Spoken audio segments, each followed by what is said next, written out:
di wax ni tey ñun collectif Mbourkat ñoo woote woon tey assemblée générale suivi de point de presse pour gën a waxtaan ci tolluwaayu mbir yi ndax depuis que bi ñu liggéeyee depuis que jamono ji ñu weesu dañoo amoon suspension boo xamante ne dafa amoon fii ci Mbourkat wër wër Sénégal yëpp ñu suspendroon yàlla def ñu defoon benn conférence de presse fii ci 1er mai doon wax mbir yi ak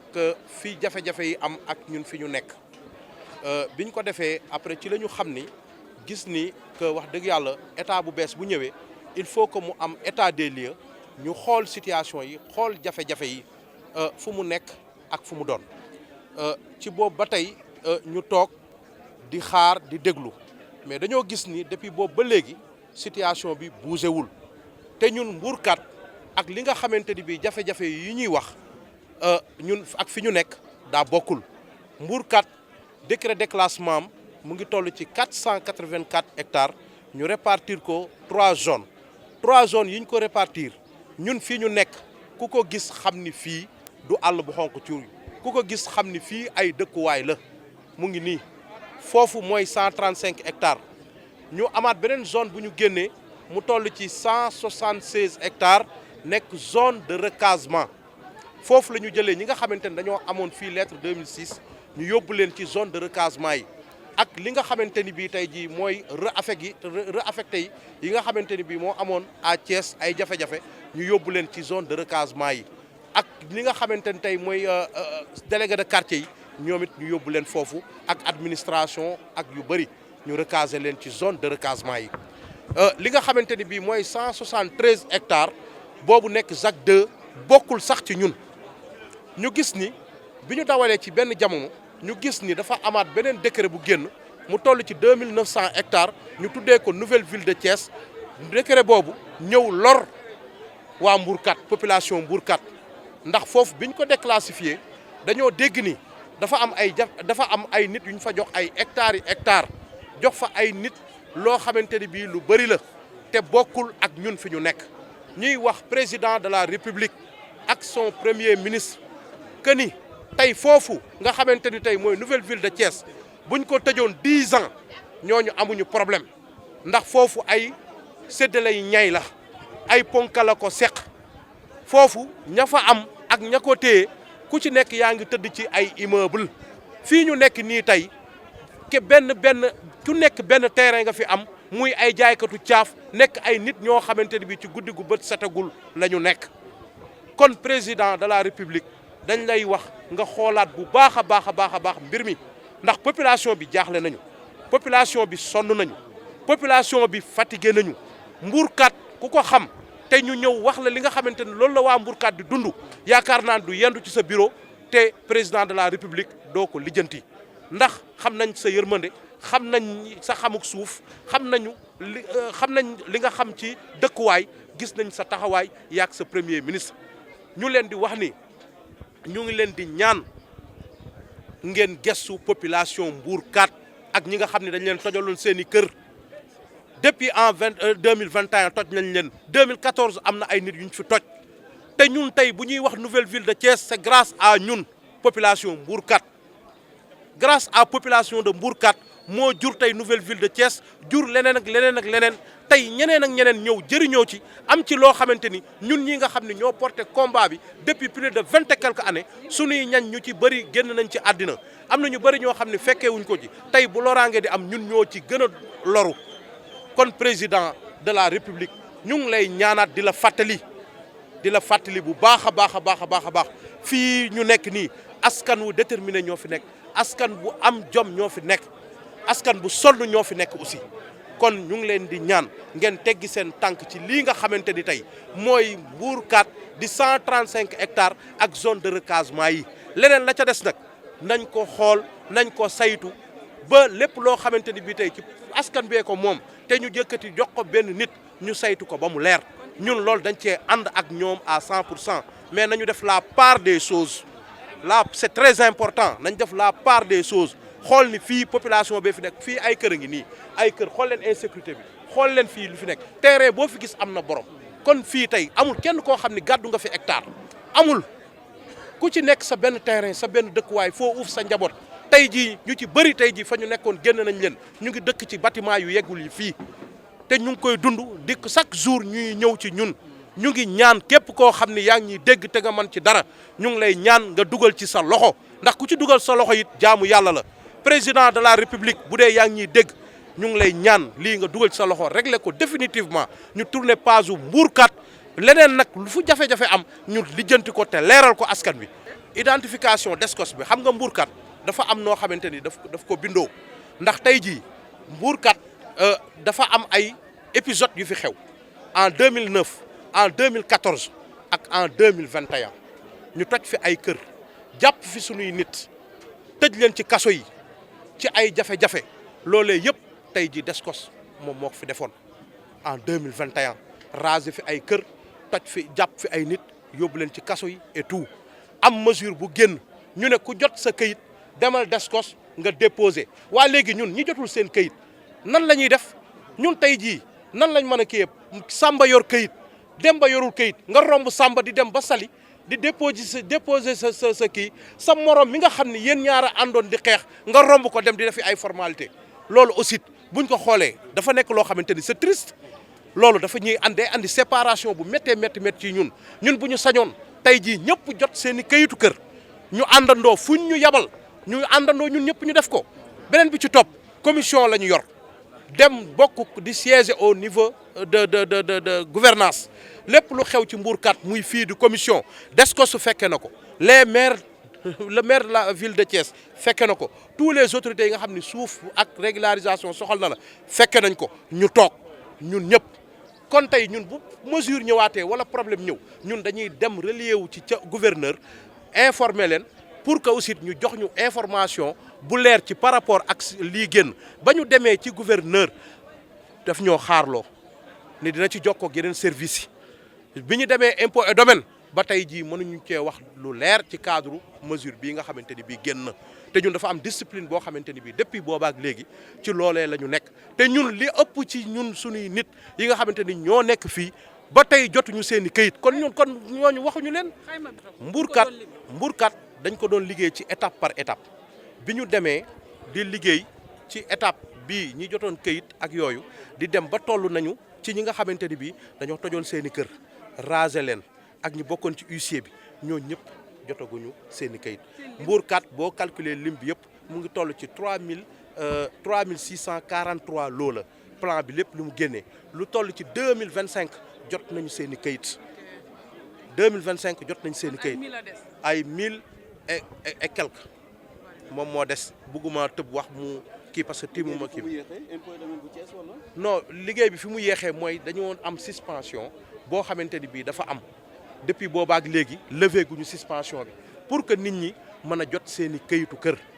loolu lañu moo tax ñu bëgg nag vraiment ñu jàppale ñu président levé ko ndax ñun ñu ngi ci guddi gu bët setagul goo xam ne fu ko waaye natt weesu na ko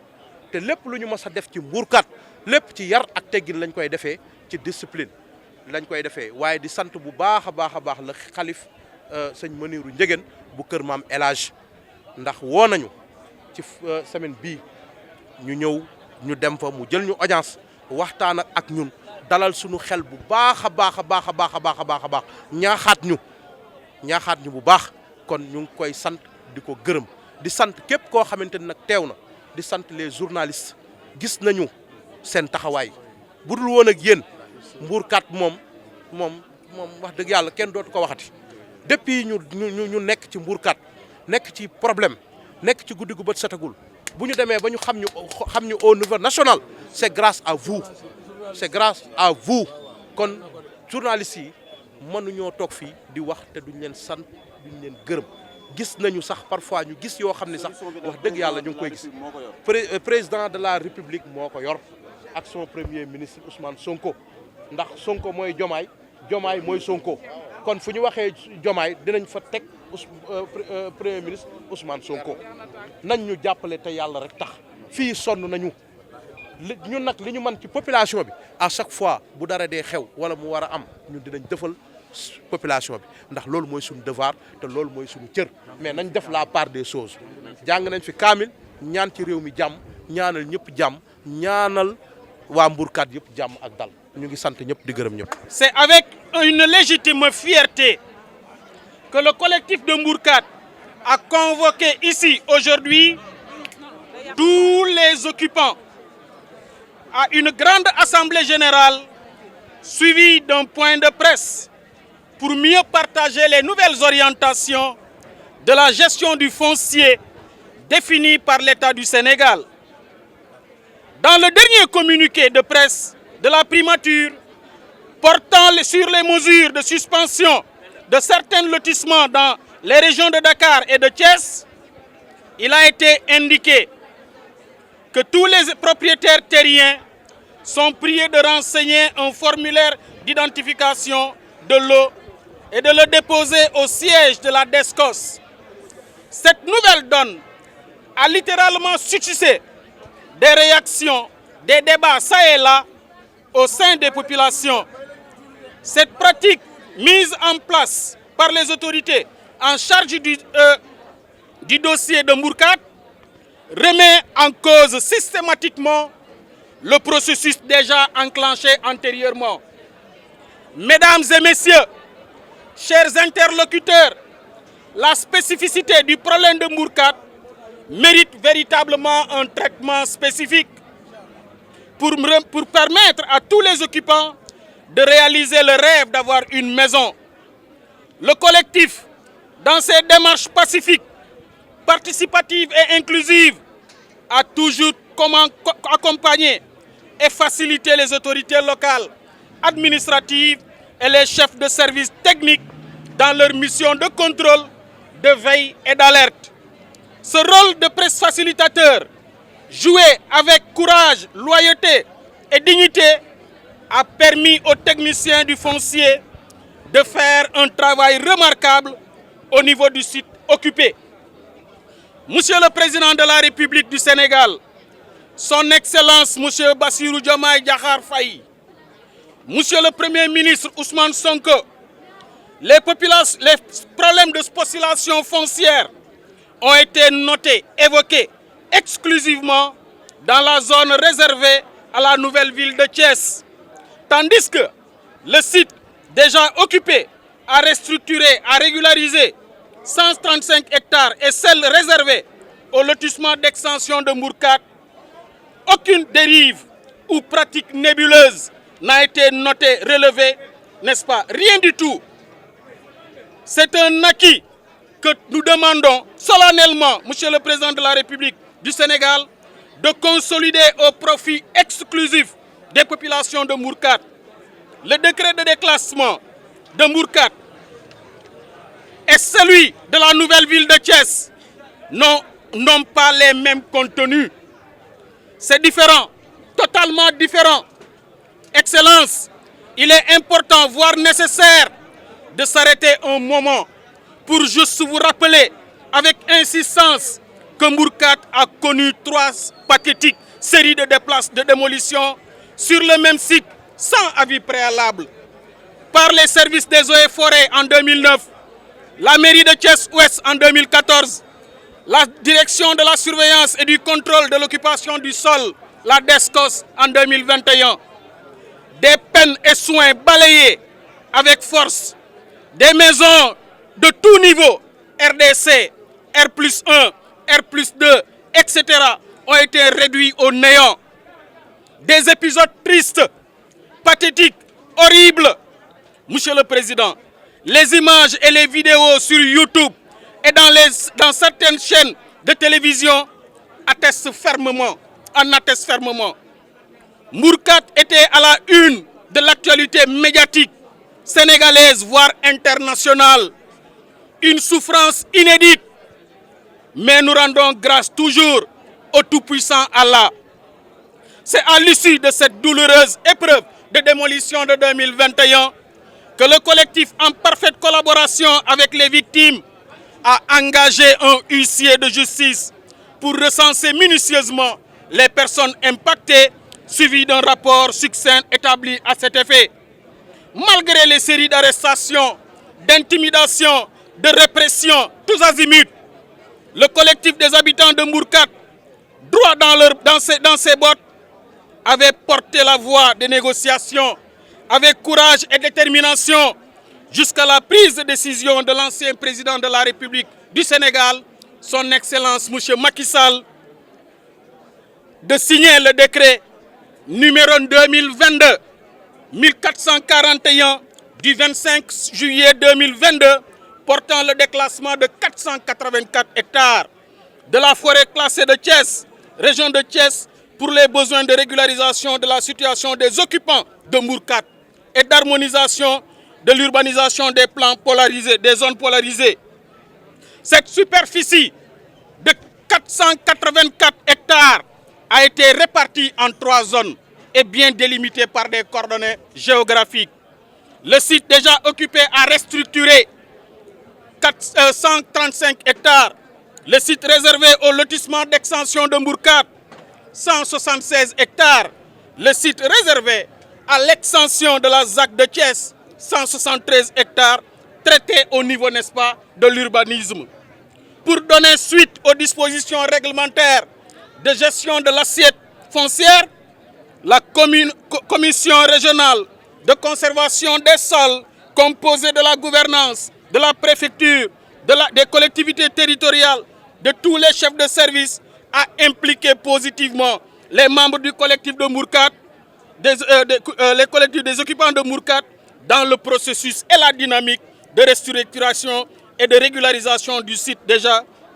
de 135 hectares et 176 hectares. C'est ainsi que des stratégies participatives et inclusives ont été mises sur pied pour faciliter l'activité dévolue aux techniciens du foncier. L'exploitation des plans de lotissement de Mbourkat dans les 135 hectares ciblés, l'identification des lettres d'attribution et d'actes de vente dans la zone du lotissement de 2006 pour éventuellement recaser dans les 176 hectares ciblés dédiés. Le recensement de tous les dans la transparence de tous les propriétaires terriens, maisons habitées, maisons en construction, peine et soins ou encore les espaces appelés terrains nus. Le contrôle physique, vérification par les techniciens du cadastre de l'urbanisme, l'attribution directe de numéros d'enrôlement pour mieux identifier les occupants, les dépôts des cartes nationales d'identité ou autres pièces à conviction, des déclarants propriétaires au siège du collectif pour un éventuel contrôle qualité avant l'acheminement des dossiers au bureau des domaines. Les dossiers ont été traités cas par cas. Nous réclamons la continuité, n'est-ce pas, du service, prendre en charge, n'est-ce pas, ce que déjà les autorités précédentes avaient fait. Mais malgré la configuration de cette partie déclassée, le collectif des occupants avait fait un pré-recensement couvrant la zone du lotissement de 2006, celle des maisons démolies ou encore qui n'ont pas été prises en compte par le huissier de justice et la partie nouvellement lotie allant jusqu'au niveau de route de Dakar extension pour permettre aux services techniques de mieux asseoir les fondamentaux des plans de travail préalables. C'est surtout au niveau à ce niveau de médiatisation, c'est surtout grâce à ce travail,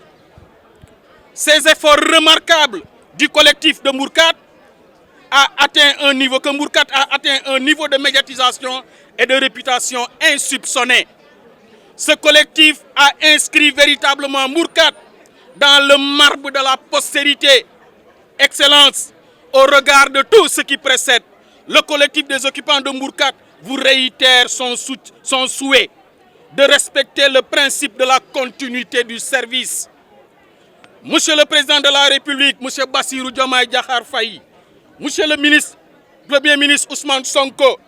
les habitants de Mbourkat sont très fatigués. Ils vivent dans la promiscuité, dans l'insécurité totale, dans l'incertitude totale depuis plus d'une trentaine d'années. Des pères de famille, des mères de famille sont décédés, laissant derrière eux une crielle de problèmes à leur progéniture. Des familles souffrent, endurent, peinent jusqu'à présent à recevoir leur acte d'attribution. C'est vraiment frustrant. Cela même affecte la cohésion sociale. Excellence, du haut de cette tribune, les occupants de Mbour 4 sont tous à genoux, juste pour solliciter de vous un traitement spécifique, définitif, aux problèmes spécifiques qui taraudent leur esprit. Nous sollicitons également de vous une audience pour mieux vous faire l'état des lieux de la situation de Mbour 4. Chère population de Mbour 4, fidèles collaborateurs, Mbour 4 est plus qu'une communauté, c'est une famille